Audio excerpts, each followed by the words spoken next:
Alhamdulillahi Rabbil Alamin wal aqibatu lil muttaqin wa la udwana illa 'alal zalimin. Nashhadu an la ilaha illallah wahdahu la syarika lah wa nashhadu anna sayyidana wa maulana Muhammadan 'abduhu wa rasuluhu wa safiyyuhu wa habibuhu alladzi ballagha ar-risalata wa adda al-amanah wa nasaha al-ummah wa kashafa al-ummah wa jahada billahi haqqa jihadihi hatta ataahu al-yaqin. Allahumma salli wa sallim ala sayyidina Muhammadin al-Fatihi lima ughliqa wal khatimi lima sabaq nasiril haqqi bil haqqi wal hadi ila siratikal mustaqim wa ala alihi wa sahbihi haqqa qadrihi wa miqdarihi al-'azim. Rabbi shrah li sadri wa yassir li amri wa hlul 'uqdatam min lisani yafqahu qawli.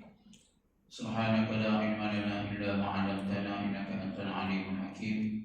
La hawla wa la quwwata illa billahil 'aliyyil 'azim. ولا حول ولا قوة إلا بالله العلي العظيم ولا حول ولا قوة إلا بالله العلي العظيم. Semua بعد. Alhamdulillah, kali ini sama-sama kita panjatkan syukuran kepada Allah Subhanahu wa taala di kesempatan yang berbahagia ini. Allah Subhanahu wa taala memberikan kesempatan kepada kita semua kelapangan masa kesihatan, dapat kita hadir ke masjid melaksanakan sembahyang maghrib jemaah. Walaupun dalam suasana masih di Covid, hari ini Penang 69, banyak bulan naik. Dia bulan naik bulan turun, boleh daripada mau balik apa. Dan ada beberapa negeri yang masih lagi tinggi, beratus. Selangor, Putrajaya, KL, banyak kawasan yang masih lagi merah ataupun kawasan yang dianggap sebagai kawasan PKPD ini, yang semua kita maklumlah. Dan kita berusaha dalam upaya untuk menghindarkan daripada segala wabak yang datang kepada kita dengan cara kita mengikutlah sedikit sebanyak yang diletakkan peraturan dan sentiasa berdoa kepada Allah Subhanahu wa taala. Moga-moga Allah Subhanahu wa taala hindarkan kita dan seluruh umat Islam secara khususnya daripada segala penyakit yang berjangkit dan juga penyakit-penyakit yang lain, dan sentiasa sihat dapat kita datang ke rumah Allah Subhanahu wa taala ini untuk melaksanakan ibadah kita di sini, dan juga sentiasa boleh hadir untuk menghadiri majlis-majlis ilmu yang diadakan. Moga-moga Allah Subhanahu wa taala merahmati kita semua di dalam keadaan yang agak sukar pada masa ini. InsyaAllah pada malam ini kita akan sambung tafsir surah Al-Baqarah, masih lagi tapi juzuk yang ke-3, juzuk 3 Al-Quran, tapi juzuk 1 tafsir Nurul Ihsan. Dan kita dah cerita banyak berkenaan dengan Jalut Talut, cerita Bila. Kemudian cerita berkenaan masuk dengan juzuk yang ke-3, cerita berkenaan dengan para nabi dan juga rasul ini. Allah Subhanahu wa taala kurniakan kepada mereka ini kelebihan dan juga keagungan mereka ini melebihi daripada nabi-nabi dan juga rasul-rasul yang lain. Ada di kalangan mereka ini diuji dengan berbagai-bagai bentuk. Ada yang kurang, ada yang lebih daripada nabi-nabi yang lain. Itulah tingkatan yang disebut sebagai kurniaan dan juga keagungan Allah Subhanahu wa taala memberikan kepada para rasul terdahulu. Dan juga disediakan cerita berkenaan dengan Nabi Isa alaihissalam. Kita cerita panjang itu, Nabi Isa ni sejak daripada mak dia, daripada mak dia ni, Siti Maryam, sampai ke dia ni diuji dengan berbagai-bagai bentuk. Lebih-lebih lagi Nabi Isa alaihissalam ni dilahirkan tanpa bapa. Itu cerita yang kita cerita panjang itu ni, dan sampai dia diancam bunuh oleh golongan Yahudi. Bahkan syariat Nabi Isa alaihissalam ni memang berasal daripada syariat terdahulu, iaitu Bani Israel. Cuma Nabi Isa alaihissalam ni dipanggil sebagai Rasul yang menerima perjanjian baru. Sebab itu Nabi Isa alaihissalam menerima kitab Injil. Sedangkan Nabi dulu yang banyaknya mengamalkan daripada kitab yang diterima oleh Nabi Musa alaihissalam, iaitu kitab Taurat. Kitab Injil ni ialah perjanjian baru, kitab Taurat ialah perjanjian lama. Ada hukum yang dikekalkan, ada hukum yang ubah sikit. Tapi Al-Quran ni sebenarnya merangkumi semua syariat terdahulu dan juga memasukkan syariat-syariat yang dulunya diamalkan oleh Nabi-Nabi terdahulu, termasuk Nabi Musa alaihissalam yang menerima kitab Taurat dan Nabi Isa alaihissalam yang menerima kitab Injil. Dan kitab Injil dari dulu ni, selepas Nabi Isa alaihissalam diangkat ke langit, tidak ada yang asli, melainkan yang ada sekarang ni di gereja-gereja dan yang dipegang oleh Kristian ini adalah hasil tulisan daripada pengikut Nabi Isa alaihissalam yang disebut sebagai Hawariyun. Hawariyun inilah selepas ketiadaan Nabi Isa alaihissalam yang menulis semula syariat Nabi Isa alaihissalam. Antara yang paling terdekat dengan kitab Taurat ataupun dekat dengan Nabi Isa alaihissalam diangkat ke langit ialah Injil Matta ataupun Bible Matta. Selepas 2 tahun Nabi Isa alaihissalam diangkat ke langit, itu pun ada penyelewengan daripada gereja. Banyak penyelewengan daripada gereja yang dibuang dan juga dihapuskan daripada sejarah penulisan. Dan ada yang ditulis selepas 30 tahun pun ada. Dan yang hampir dengan kitab Injil yang sebenar ialah Injil Barnabas sahaja. Dan Injil Barnabas ini diharamkan masuk ke dalam gereja sebab syariat dia hampir-hampir sama dengan syariat yang wujud di dalam kitab Injil. Sebab itulah Kristian yang wujud pada hari ini ialah mengamalkan dengan syariat yang tidak betul, bukan syariat yang dibawa oleh Nabi Isa alaihissalam. Banyaklah penyelewengan daripada padri dan juga gereja-gereja mengubah kitab asal daripada penulisan pengikut Nabi Isa alaihissalam yang disebut sebagai Hawariyun. Lepas tu kita dengar macam-macam nama, Yohana lah, Matta lah, Lukas lah, kemudian Barnabas lah. Nama-nama tu ialah nama kitab yang disebut sebagai Injil yang ditulis, bukan yang asal. Yang asal Allah A'lam duduk di mana kita pun tak tahu.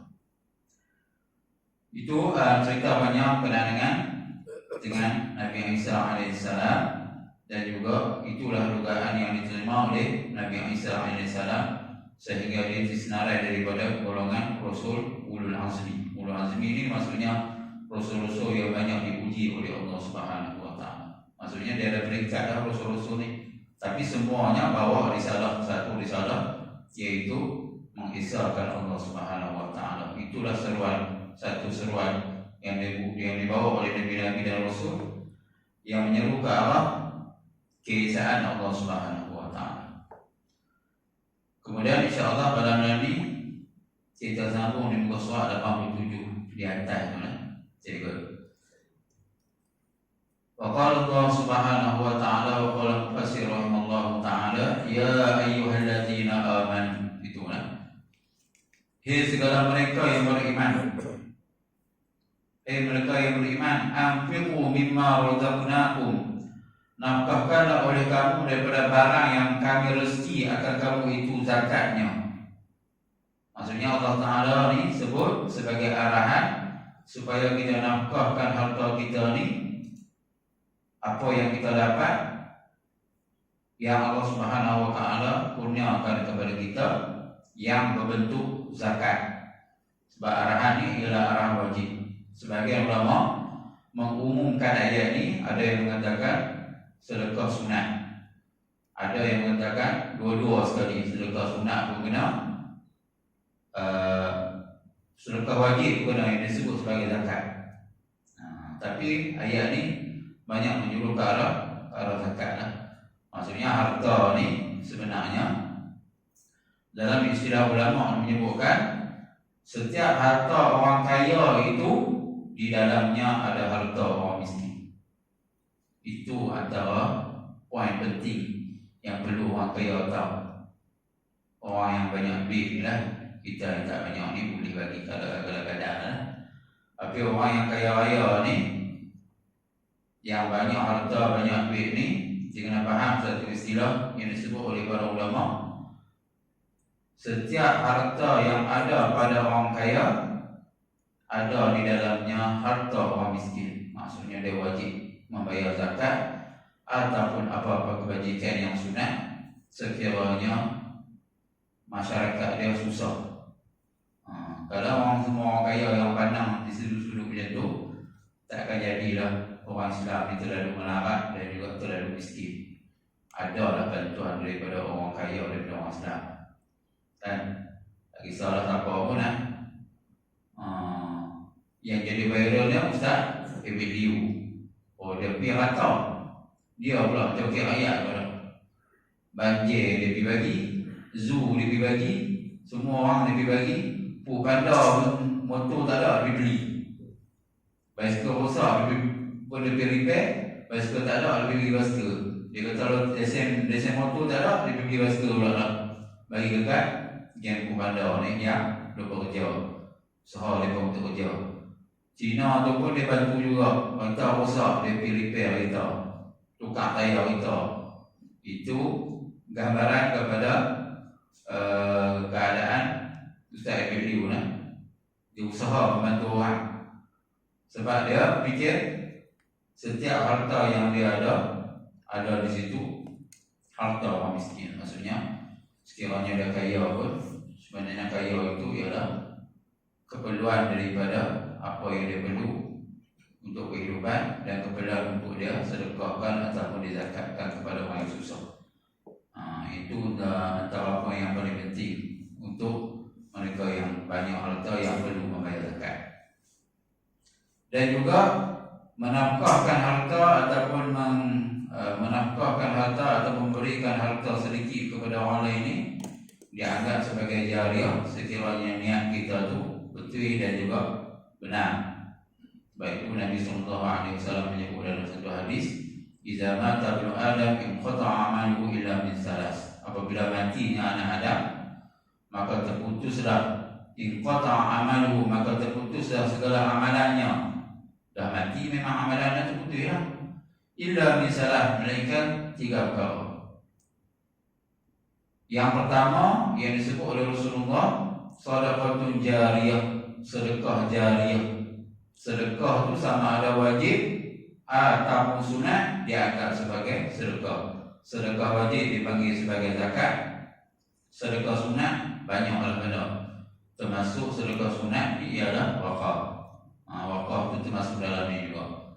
Dan jariyah, nama jariyah, sedekah jariyah. Jariyah itu dalam bahasa Arab, kalau kita terjemahkan dalam bahasa Melayu maksudnya berjalan ataupun berlari. Benda tu berjalan sampai bila-bila. Banyaklah benda yang selalunya yang berjalan ni, yang berbentuk wakaf kita wakafkan dan orang guna sampai bila-bila dan pahala itu berjalan. Dan jangan lupa, kalau dalam bentuk dosa pun dia mungkin berjalan juga. Kalau kita memberi satu benda yang tak betul ke jalan yang tak betul ini, dia tetap berjalan juga. Itu bahaya lah kalau pergi tempat-tempat yang tak sepatutnya. Eloknya kita carilah tempat-tempat yang elok untuk kita nafkahkan harta kita ni, sama ada masjid ke, rumah anak yatim ke, pak pusat tahfiz ke, tak kira lah tempat-tempat ni ke, yang boleh menjadi kebajikan kita selepas kita mati. Itu disebut satu benda yang disebut oleh Rasulullah, pahalanya akan berjalan walaupun orangnya mati. Sedekah jariyah. Aw ilmun yuntafa'u bih. Yang keduanya ilmu yang dimanfaatkan oleh orang lain. Kalau sekiranya kita ajak ilmu, sama ada ilmu itu ilmu agama ataupun ilmu bukan agama menjadi satu kebaikan kepada orang lain, dapat pahala kita sampai kita meninggal pun masih lagi berjalan juga pahala. Jangan ajak ilmu haram ya. Duk pergi ajak ilmu santau, duk pergi ajak ilmu sihir kat orang, ilmu hitam lah, ilmu apa semua ni yang menyebabkan mudarat kepada orang lain. Yang tu bukan pahala berjalan, yang tu dosa berjalan. Silap, kita tak kena gaya. Benda yang kita ajak tu akan benda mendosa kita. Bila kita mati pun berjalan juga benda tu. Lebih baik buatlah satu ilmu yang sampaikanlah ilmu yang bermanfaat kepada orang lain dan ilmu tu dianggap baik. Ilmu buat macam mana? Ajaklah orang. Dengan orang tak mengajak, tak mau. Kau ajak biar rugi aku bergerak. Semua orang dah anggap lagu tu. Dia tak kata rezeki tu hang ajak ada 1000 orang pun, kalau rezeki orang yang 1000 orang ni tak ada, tetap tak ada. Dia buka pergi kedai di mana pun, tak apa-apa nak laku pun, tetap rezeki dia tak ada. Tapi hang yang duk ajak orang ni, duk ajak orang ramai-ramai ni, kalau Allah Ta'ala kata rezeki hang duk ada, tak ada situ lah. Hang ajak pergi berapa ribu juta orang pun, dia kena baca tu. Setengah orang tak baca tu, dia dah baca. Habis aku ajak hang ilmu ni, habis aku tak ada model aku. Dia baca tu. Dia baca kot, rugi dia. Sebenarnya untung dia selepas dia meninggal dunia. Ajaklah orang, kalau orang ni, kalau orang minta untuk dia ajak, kita ajaklah orang. Apa ilmu yang kita reti lah. Reti buat kuih pau, ajaklah orang. Kita reti ilmu tu ya, ajaklah. Reti lah baca Quran sikit-sikit, boleh ajak orang sikit, ajaklah. Yang mana kita betul yang ajak dan juga yang kita reti ajaklah. Sebagaimana ilmu itu bukan ilmu haram, boleh saja tanpa ilmu wajib ataupun ilmu harus, boleh ajak kepada orang. Sebab apabila kita mati saja, orang ambil faedah daripada ilmu kita ni, dia sampaikan pula kepada orang lain, ilmu itu berjalan sampai bila-bila. Kalau kawan tu kaya dengan ilmu yang kita ajak, kaya oleh itu menambah kebajikan kepada kita. Itu antara kebaikan dan menyampaikan ilmu kepada orang lain. Tak kira ilmu apa pun, lagi mana tak haram. Awalan salih yad'u lahu, dan meninggalkan anak yang soleh yang sentiasa mendoakan kepada kedua ibu bapa dia.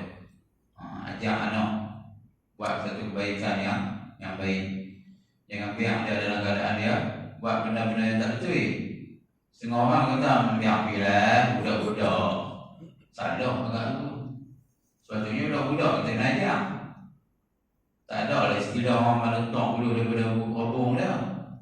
Kalau tak ajak daripada budak, maksudnya tak ada istilah tu. Daripada bulu dah jadi bulu nak entong apa. Patah lagi je lah. Kalau kita bagi lagi lembut lagi tak ada kerja lah. Mesti daripada awal. Sebab itu dalam Islam menyuruh sembahyang mesti umur 7 tahun. Sebelum bila-bila tu pun tak apa, supaya dia biasa sembahyang. Sebab itu memukul bagi kanak-kanak yang tak sembahyang ataupun pukul secara didik ni umur 10 tahun. Tapi seluruh kena umur 7 tahun. Bukan kata budak-budak biar dia tak sembahyang pun, biar dia lompat pun, dia tak sembahyang lompat. Tak boleh. Jangan biar sampai dia set dalam kepala ni benda tu tak apa. Bila dia kata tak apa, mak aku kata tak apa, aku pun lompat, dia sembahyang lompat. Tak apa, sampai tak apa, sampai bila-bila tak apa. Kena ajak daripada awal. Sebab apa? Sebab ni awalan salih yad'u lahu. 3 benda yang Nabi SAW kata, amalan akan terputus dan pahala akan berjalan. Salah satunya ialah anak soleh. Kita ajak benda yang betul kepada anak-anak ni dan dia buat melaksanakan kewajipan atau perkara kebajikan ni, menyebabkan benda tu berjalan sampai bila-bila. Dia sembahyang, kita dapat pahala. Dia sembahyang yang cara yang betul, kita dapat pahala. Bukan saja-saja lah. Kita dah marah untuk sembahyang bagi betul itu bukan saja-saja marah lah. Kan, dia jadi guru di sekolah pun duk marah budak. Apabila sembahyang main apa tu bukan saja marah lah. Saya marah tu sebab saya nak bagi bagi sembahyang betul. Baca Quran bagi betul, orang tak boleh.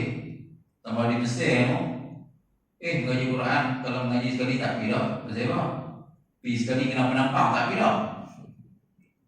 Pasal apa? Duk sebut tak betul-betul.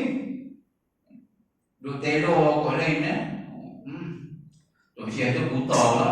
Pang hilang. Tak main dah. Esok tak main dah. Kalau orang tak sabar memang tak main dah. Tapi kalau orang yang sabar nak mengaji, dia duduk situ kena penampang. Kadang-kadang tak main, dia tak tanya, tak main siapa? Dia penampang tu baru tanya. Pang, siapa tak main ni? Allah. Yang tu kalau kena orang itu bukan tak main dah. Tapi dia buat cara tu, cara dia lah. Tapi sebenarnya satu saja dia punya matlamat supaya kita ni lebih berjaga-jaga dan baca bagi betul. Kalau orang Kedah dia pergi Pedor lah.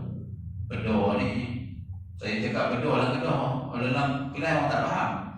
Pedor kata apa ni? Pedor ni masa baca bagi orang panggil apa? Teratok, lambat-lambat lah. Bagi lambat-lambat baca. Bagi betul tu. Nak buat apa? Tak pasal bini. Pergi Kedah pergi Pedor. Pedor lah. Bukan apa Pedor. Pedor ni maksudnya baca teliti. Baca slow-slow tak apa, tak laju tak apa, tapi bagi betul. Dia mahu betul. Bukan kelang kabut nak habis. Setengah orang baca kelang kabut nak habis. Dia habis tak betul pun. Sepatutnya kena Pedor tadi lah. Baca bagi tertib dan juga baca bagi slow-slow supaya benda tu betul. Dia mahu betul lah. Dia baca tak betul, dia nampak. Buta pula dia kan heran apa pun. Pang dulu. Kena tak kena dulu. Tangan ni blok pang. Duduk dalam yang masjid dalam masjid tu. Duduk tiang tu. Nampak, bayang nampak. Siapa yang sabar mengaji. Tapi ada seorang tu lejenis tak nampak apa bagus. Tapi kurang tegur pun tak apa bagus juga. Baca kawan tu. Tak ada kumpulan baca. Tak bagus juga tu. Jenis guru tu pun tak bagus juga. Baik yang tak dengar dan ni habis. Bayar kalau tu. Dia nampak kulit lah. Yang tu dia bukan nampak kulit, orang panggil apa? Nampak habis dan juga orang pun takut. Dia baca bagi berdoa tu lah. Bagi baca haji supaya benda tu betul. Okay lah. Tu tiga kelompok yang disebut oleh Rasulullah. Amalannya stop bila dia mati, tapi dia punya kebajikan pahala tu berjalan. Sedekah jariah antara yang disebut oleh Rasulullah SAW. Kalau pertama, yang kedua ilmu, dan yang ketiga anak yang soleh yang sentiasa mendoakan kedua bapa dia. Nafkahkan oleh kamu daripada barang yang kami rezeki akan kamu itu zakatnya. Min qabli an ya'tiya yawmun la bay'un fihi, daripada dahulu bahawa datang hari yang tiada jual beli padanya. Hari yang tiada jual beli maksudnya hari akhirat lah. Dia nak sebut ke tu. Buatlah macam mana pun di akhirat ni. Belilah apa pun. Buat mai lah mai berapa kilo pun. Kalau mereka mai bagi ke Allah Ta'ala, tak guna lah. Di dunia dia bagi mai tak jadi juga. Tapi kalau ke akhirat kalau banyak harta pun bagi ke Allah tak jadi juga lah. Pasal akhirat ni bukan masa untuk jual beli lah. Kan kita nak buat ni masa di dunia. Akhirat ni apa pun, berapa banyak bilion pun di dunia ni mah kita tak akan jadi apa-apa lah akhirat ni lah. Dunia saja kita akan bawa benda tu. Kalau ada banyak harta, nafkah lah harta dia lah. Sebab apa disebut begitu? Sebab nak bagi sama dengan kita menafkahkan harta kita ketika mana kita hidup di dunia. Maksudnya kita gunakan harta kita lah. Maksudnya kalau kita labung di dunia untuk itulah apa yang kita akan berikan kepada orang yang miskin ataupun orang yang memerlukan. Jual beli itu mungkin berlaku di dunia. Untung, amanah yang banyak tu kita bagilah kepada orang yang susah. Tapi di akhirat kita nak berniaga, memang tak ada lah. Pusat-pusat perniagaan tak ada lah waktu tu. Sebab tu Allah Ta'ala sebut, tak sebut ada akhirat boleh. Tapi disebut sebagai hari yang tiada jual beli padanya. Itu nama dia. Wala qullatun, dan tiada berkasih-kasihan. Maksudnya tidak ada kawan yang boleh bantu kita.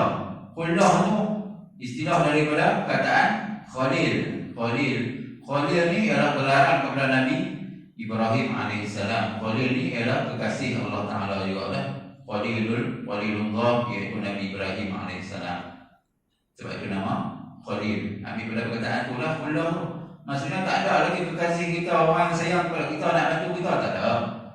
Dia pun tak tahu macam mana diri dia. Dia nak tolong kita, pening. Kan? Mak pak pun lari daripada anak dia. Anak dia kata, mai dah tolong kami. Anak dia pun tak lepas. Pak dia kata, mai dah tolong pak dia pun tak lepas. Pasal apa? Semua pakat masing-masing. Sebab tu dalam ayat yang lain Allah Ta'ala cerita sampai mak pak pun lari daripada anak dia. Mak pak pun lari daripada anak dia sebab nak duk fikir masalah masing-masing. Aku ni syurga ke neraka? Tak tahu. Bertahap tu lah. Tak ada lagi lah orang kekasih kita ni, orang yang sayang kita, nak bantu kita, tak ada lah. Yang bantu kita ni amal jariah tadi ni, sedekah jariah tadi. Wala syafa'ah, dan tiada pertolongan. Siapa pun tak boleh nak tolong melainkan Nabi SAW yang akan tolong kita. Tapi kalau di dunia kita buat belagak dengan Islam ni, apa pun tak masuk ke, Nabi SAW pun tak pernah disebut selawat, apa pun tak pernah sebut. Macam mana Nabi SAW nak tolong kita? Sebab itu syafaat ni ialah hak Allah Subhanahu Wa Taala. Yang beri kebenaran ialah Allah Ta'ala. Beri kebenaran kepada siapa? Kepada Nabi SAW. Sama ada syafaat yang berbentuk membawa seseorang yang dah nak masuk neraka dah, Nabi SAW akan bawa dia masuk ke dalam syurga disebab ada amalan-amalan yang baik ketika berada di dunia. Ada yang duduk dalam neraka dah, tapi diringankan dia punya azab. Itu antara syafaat yang Nabi SAW lakukan kepada umat dia. Ada orang yang duduk syurga yang paling bawah, diangkat naik ke atas syurga yang paling atas sekali. Itu antara yang disebut sebagai gambaran kepada syafaat yang Nabi SAW akan adili ketika mana duduk di padang mahsyar. Itu disebut syafaat. Istilah syafaat maksudnya tak ada pertolongan. Kita jangan rasa aku kot dah, kita tak tahu siapa yang Nabi SAW nak beri syafaat. Habis itu nak buat apa? Di dunia lah kita usaha untuk tampung kita punya kekurangan apabila berlakunya akhirat nanti. Benda-benda yang kita lakukan, amal kebajikan ni lah akan membantu kita. Sedekah, ilmu, anak-anak yang berdoa kita ni lah yang akan bantu kita di akhirat kelak. Pasal benda-benda tu saja yang kita confirm akan rasa dapat bantu kita. Yang nak dapat syafaat Nabi ni kita pun tak tahu lagi. Kita ni bakal dapat syafaat ke tak dapat, tak tahu. Sekali kita yakin boleh lah, tapi tak apa yang yakin lah. Allah Alam apa kesalahan kita dengan Nabi SAW sampai Nabi SAW pun tak boleh beri syafaat kepada kita. Tak tahulah. Dalam hadis pun tak sebut siapa yang Allah Ta'ala bagi kepada syafaat ni. Melainkan Nabi SAW saja yang akan panggil golongan-golongan yang akan diterima syafaat dia. Wal kafiruna humudz zalimun, dan bermula segala orang kafir itu, mereka itulah yang zalim sekalian dengan menghantar suruh Allah Subhanahu Wa Taala pada lain suruh Allah Taala pada lain tempatnya. Cerita lepas itu lah. Wal kafiruna humudz zalimun, dan bermula segala orang kafir itu, mereka itulah yang zalim sekalian. Maksudnya orang-orang yang kafir ini mereka lah melakukan kezaliman. Sebab apa? Disebut di dalam dakwah kepada mereka ni, cerita tentang Islam macam mana, bagi tahu keterangan kepada mereka ni tak masuk juga Islam. Bagi tahu macam-macam cerita tentang kebaikan Islam, dah kata macam-macam kat Islam. Lain kali Allah Ta'ala kata apa? Wal kafiruna humudz zalimun, orang kafir semua mereka ini melaksanakan sesuatu benda yang dianggap sebagai zalim. Zalim kepada siapa? zalim kepada diri dia sendiri. Bukan dia tak tahu. 24 jam TV pada, radio pada, apa orang cerita macam-macam orang pergi dakwah kerana dia tak boleh silap. Dia zalimi siapa? Dia zalimi diri dia sendiri. Kalau Tuhan tanya, orang macam tak Islam kan lah. Orang cerita, dia sebab tak boleh silap. Tak tahu nak jawab. Maknanya dia zalimi diri dia sendiri lah. Pasal apa dia sangkut sekali dengan ni hukum berkenaan dengan nafkah ataupun hukum zakat tadi ni? Pasal orang kafir tak pernah ada yang bayar zakat, walaupun kewajipan kepada dia ada, tapi disebabkan dia kafir yang tak masuk Islam, dia pun tak bayar zakat. Perumpamaan dia macam tu. Orang Islam pun akan hukum sama macam orang kafir kalau kepada dia ada harta tapi dia tak bayar zakat ataupun dia tak berikan harta dia tu kepada orang yang memerlukan, dia pun sama macam kafir itu. Sebab orang kafir pun tak bayar zakat, dia pun tak bayar zakat. Sebab tu Allah Ta'ala sebut macam tu. Maksudnya orang Islam pun, orang yang jenis yang tak bayar zakat ni, dia seolah-olah menzalimi dia sendiri. Dia rasa macam dia untung. Untung aku hari tahun ni zakat tak bayar aku, untung aku. Sebab zakat tak main minta. Kalau dia aku 2-3 ribu boleh bayar setahun. Kan cukup duit aku, cukup haul, cukup nisab aku punya ni, lebih kurang 2-3 ribu lah. Tapi tahun ni jabat zakat tak main minta. Alhamdulillah pula. Dia duk rasa hak benda yang dia bagi zakat tu merugikan dia. Dia tak tahu bayar zakat tu satu kewajipan. Apabila sampainya haul dan juga nisab, sampainya pusingan setahun, dan simpanan ataupun apa yang duit ada kepada dia tu cukup dia punya kadar dia, kena bayar zakat lah. Tiba-tiba dia tak bayar zakat, dia duduk surga. Dan surga tu sebenarnya dia telah menzalimi diri dia sendiri.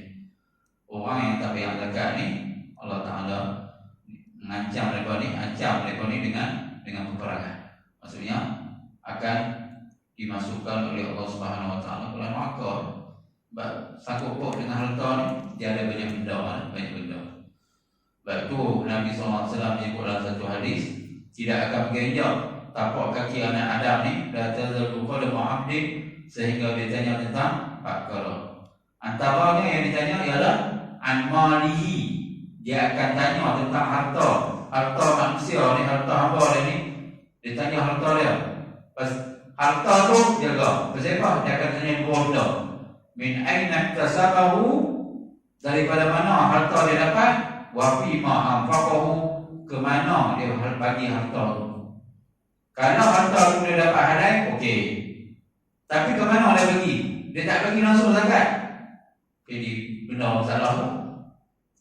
Dia dapat duit banyak, tapi dia main judi, nombor ekor. Dapat duit juta, tapi dia pergi bagi zakat, pun tak jadi juga. Pasal Tuhan akan tanya dua benda. Daripada mana dapat harta, ke mana bagi harta tu. Dua soalan yang akan ditanya tentang harta. Tak akan lepas lah. Sehingga orang kaya dia pasal lepas lah aku tak payah-payah lah tu ni. Sama macam saya cerita dulu, berlaku di Kedah, majlis agama di Kedah, sampai kurang orang yang membayar zakat. Kesedaran bayar zakat tu kurang. Antaranya ialah bayaran zakat daripada orang yang buat benda. Kan sampai kadang-kadang lari daripada zakat. Minggu pertama pergi tanya, dia kata padi tak ambil lagi. Tak apalah, main-main tengok padi ambil dah. Minggu kedua pergi tanya, padi bawa tak ke kilang, duit tak dapat lagi. Dia nak hantar padi dulu. Minggu ketiga main, duit habis dah. Di mana aku tak tahu. Kita nak salah apa? Kalau benda menjadi macam-macam, sibuk gondang lah, padi angin lah, apa-apa yang salah apa? Salah diri kita. Pasal kita sendiri yang menzalimi diri kita.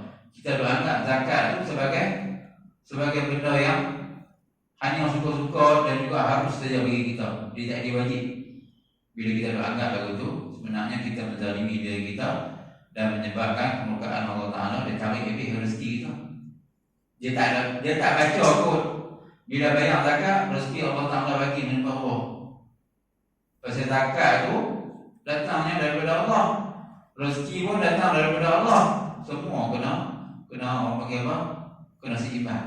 Bila tak seimbang lagu tu, maka Allah Ta'ala tarik pada rezeki-rezeki yang Allah Ta'ala bagi kepada kita.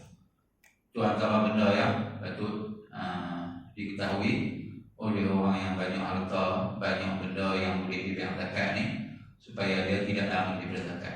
Sehingga orang lari daripada zakat memang tak wajib. Kadang-kadang duit dia banyak. Dan ni berapa? 12,000 ada dalam akaun kena bayar zakat. Allah ada 50,000 kan.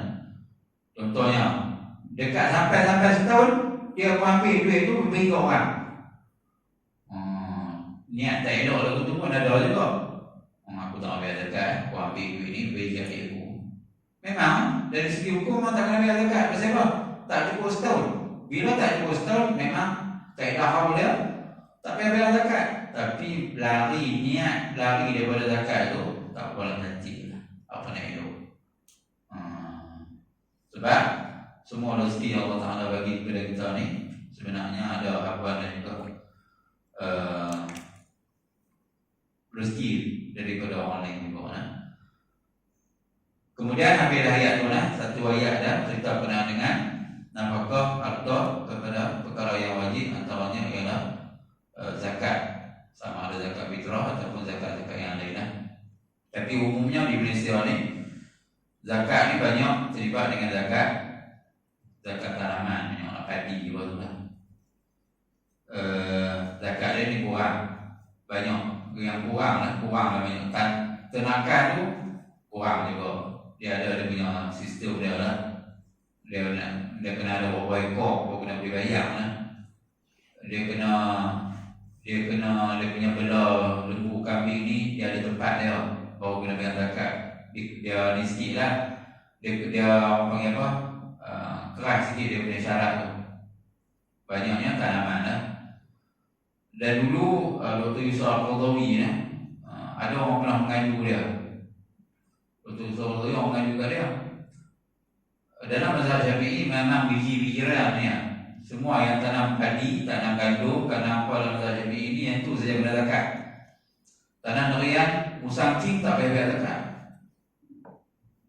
Yang kena bayar zakat buah-buahan ni ialah dalam mazhab lain, mazhab Hanafi dan juga mazhab Hambali ni memang kena bayar zakat walaupun dia bukan jenis biji-bijian ni ataupun biji ni yang benda yang mengenyangkan dalam satu masyarakat, dalam satu setempat ni. Bila orang ngadu dia lagu tu, maka dia pun menulis satu buku nama dia Fiqh Zakat. Dalam tu dia ambil pandangan daripada mazhab Hanafi dan juga mazhab lain supaya orang Islam ni juga membayar zakat sekiranya dia tanam tanaman yang menguntungkan jumlah yang besar.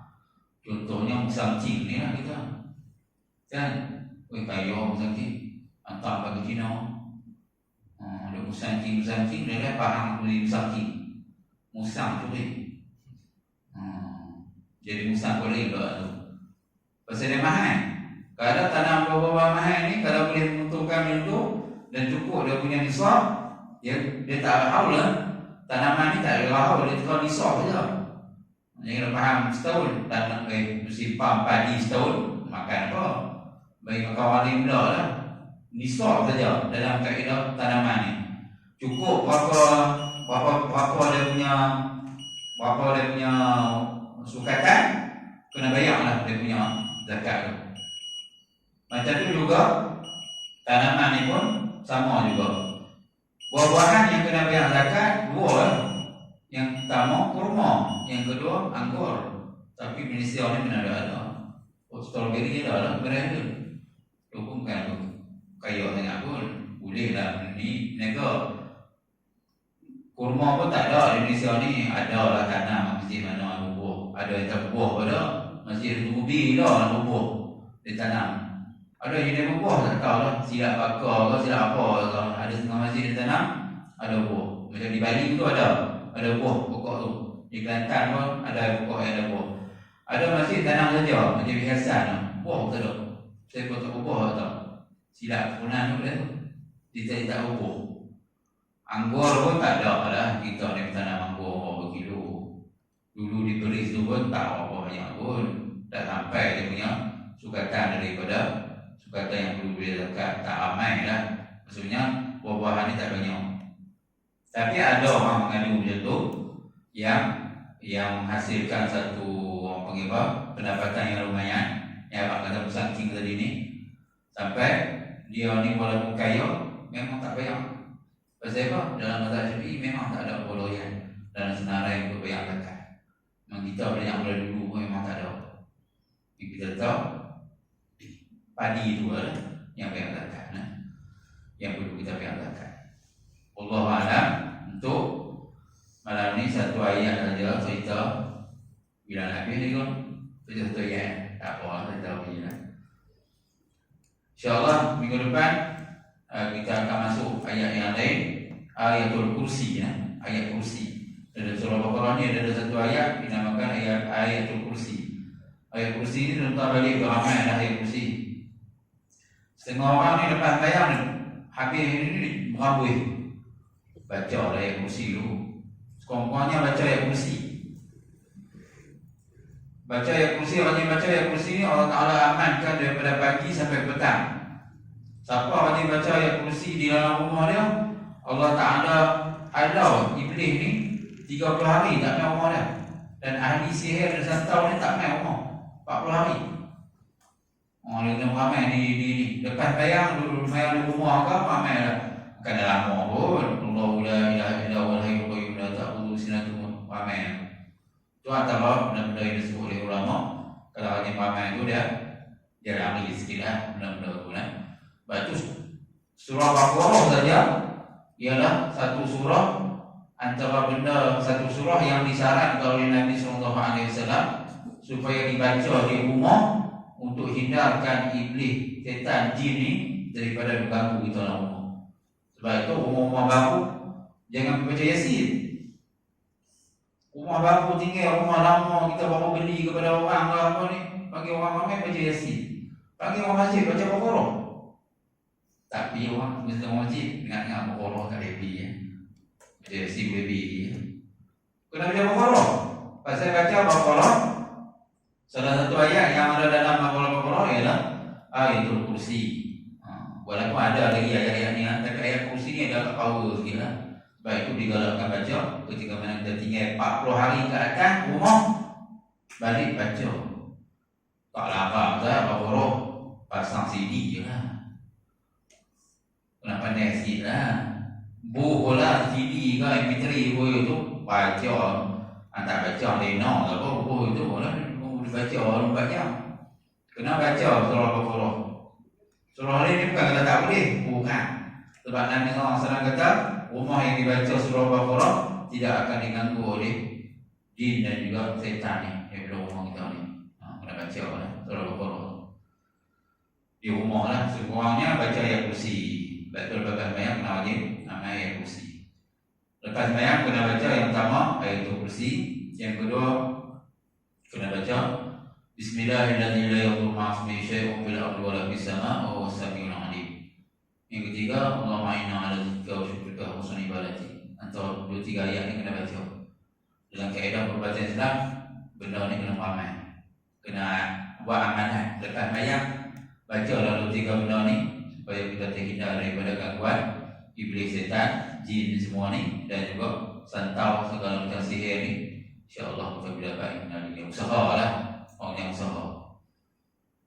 usaha ke arah hindar benda-benda yang dia ganggu kita ni. Allah alam, insyaAllah kita akan cerita minggu depan kenaan dengan ayatul kursi lah. Allahu la ilaha illa huwal hayyul qayyum la ta'khudhuhu sinatun wa la nawm lahu ma fis samawati wa ma fil ard man dhal ladzi yashfa'u 'indahu illa bi idhnihi ya'lamu ma baina aydihim wa ma khalfahum wa la yuhituna bi syai'in 'ilmihi illa bima syaa wa sa'a kursiyyuhu samawati wal ard wa la yahuduhu hifdhuhuma wa huwal 'aliyyul 'azim. Insyaallah kita akan sambung tafsir Al-Islam ni untuk ayatul kursi ini untuk depan. Yang baik daripada Allah Subhanahu wa taala dan yang kurang saya sendiri. Allahu a'lam. Aku qouli hadza wa astaghfirullah al-'azim wa lakum innahu huwal ghafurur rahim. Bismillahirrahmanirrahim. Alhamdulillahirabbil alamin.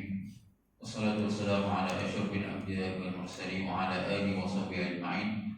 Allahumma qina bid-din wa 'alina ta'mim wahdina siratal mustaqim. Rabbana atina fid dunya hasanah wa fil akhirati hasanah wa qina adzabannar. Sallallahu ala sayyidina Muhammad wa ala alihi wa sahbihi wa